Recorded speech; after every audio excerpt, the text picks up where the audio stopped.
High সবাইকে। আজকে আমি একটা মিনি ব্লগ নিয়ে এসেছি।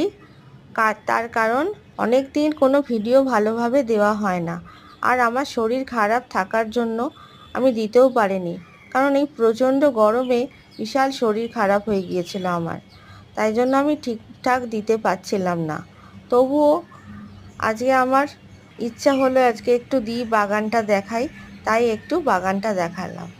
আর একটু দেখবেন আমার গাছের অনেক ফুল হয়েছে। আর আমাকে কমেন্টস করবেন, আপনারা সঙ্গে থাকবেন। আর আছেনও আমি জানি, অনেক আমাকে সাপোর্ট করছেন, তার জন্য অনেক অনেক অনেক সবাইকে ধন্যবাদ। আপনারা সবাই ভালো থাকবেন, সুস্থ থাকবেন। এই গরমে আপনাদের শরীর যাতে সুস্থ থাকে তার জন্য প্রচুর পরিমাণে জল খাবেন। আর বেশি কথা বাড়াবো না, এখানেই শেষ করছি। টাটা।